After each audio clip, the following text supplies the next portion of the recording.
जय श्री राम। आज का बालकांड का पाठ हम दोहा 244 से आरंभ करने जा रहे हैं। कटी तुनीर पीत पट बांधे, कर सर धनुष पाम मर कांधे। पीत यज्ञ उपबीत सुहाए, नक सिख मंजु महा छब छाए।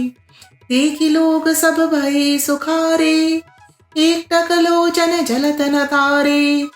हर्षे जन को देखी दऊ भाई, मुनि पद कमल गहे तब जाई। करी बिनती निज कथा सुनाई, रंग अवनी सब मुनहि दिखाई। जेह जेह जाए कुंवर बर दो, तेह तेह चकित चितव सब को।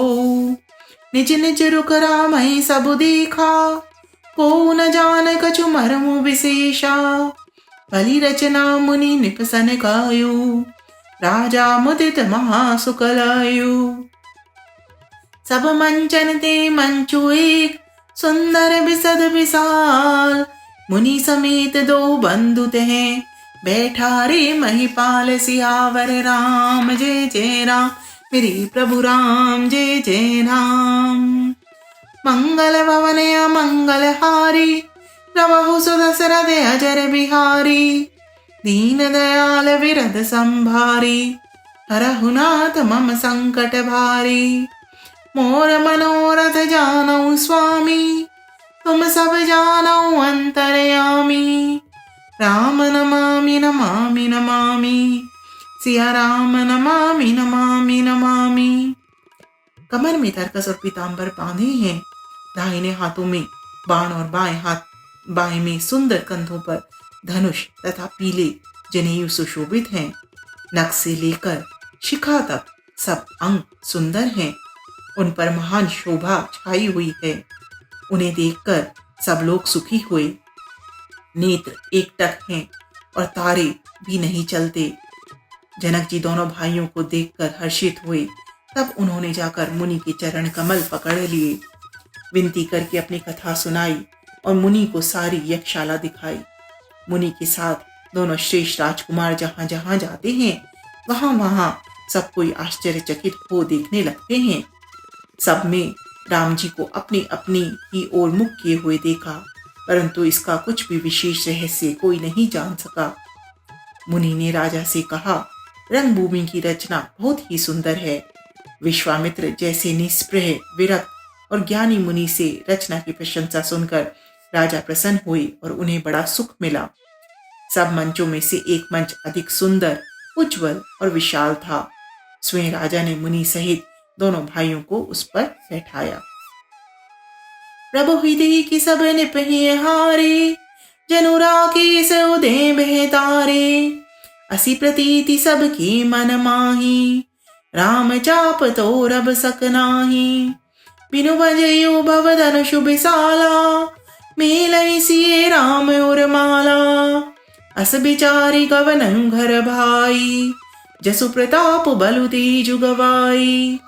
बिहसे अपर भूप सुन बानी, जे अविवेक अंधे अभिमानी। तोरे धनुष ब्याहु अवगाहा, बिनु तोरों को कुंवरी बिहाहा। एक बार काल युकिन हो, सिए हित समर चितव हम सो। यह सुनी अवर महीप मुस्काने, धर्मशील हरि भगत सयाने। सिए बिहाय बिराम करब, दूरी करी निपन के। जीती को सक संग राम, दशरथ किरण बाकुरे। सियावर राम जय जय राम, मेरे प्रभु राम जय जय राम। मंगल भवन अमंगल हारी, प्रभु सुदशरथ अजर बिहारी।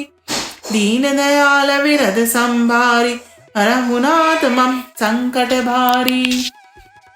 मनोरथ जानऊ स्वामी, तुम सब जानऊ अंतरयामी। राम नमामि नमामि नमामि, सिया राम नमामि नमामि नमामि। प्रभु को देखकर सब राजा हृदय में ऐसे हार गए जैसे पूर्ण चंद्रमा के उदय होने पर तारे प्रकाशहीन हो जाते हैं। उनके तेज को देखकर सबके मन में एक ऐसा विश्वास हो गया कि श्री रामचंद्र जी ही धनुष को तोड़ेंगे, इसमें संदेह नहीं है। इधर उनके रूप को देखकर सबके मन में यह निश्चय हो गया कि शिव जी के विशाल धनुष को बिना तोड़े भी सीता जी श्री रामचंद्र जी के ही गले में जयमाल डालेंगी, अर्थात दोनों तरह से हमारी हार होगी और विजय श्री रामचंद्र जी के हाथ रहेगी। यूं सोचकर वे कहने लगे, हे भाई, ऐसा विचार कर यश, प्रताप, बल और तेज गवाकर अपने अपने घर चलो। दूसरे राजा, जो अविवेक से अंधे हो रहे थे और अभिमानी थे, ये बात सुनकर बहुत हंसे। उन्होंने कहा, धनुष तोड़ने पर भी विवाह होना कठिन है, अर्थात सहजी में हम जानकी को हाथ से जाने नहीं देंगे। फिर बिना तोड़े तो राजकुमारी को ब्याह ही कौन सकता है? काल ही क्यों ना हो, एक बार तो सीता के लिए उसे भी हम युद्ध में जीत लेंगे। यह घमंड की बात सुनकर दूसरे राजा, जो धर्मात्मा, हरिभक्त और सयाने थे, मुस्कुराए। उन्होंने कहा, राजाओं के गर्व को दूर करके जो धनुष इसी से नहीं टूट सकेगा, उसे तोड़कर श्री रामचंद्र जी सीता जी को ब्याहेंगे। रही युद्ध की बात, सो महाराज दशरथ के रण में बांके पुत्रों को युद्ध में तो जीत ही कौन सकता है। सियावर राम जय जय राम, मेरे प्रभु राम जय सिया राम। मंगल भवन अमंगल हारी, प्रभु दशरथ अजर बिहारी। दीन दयाल विरद संभारी, हरहुनाथ मम संकट भारी। मोर मनोरथ जानऊ स्वामी, तुम सब जानऊ अंतर्यामी। राम नमामि नमामि नमः, सिया राम नमामि नमः।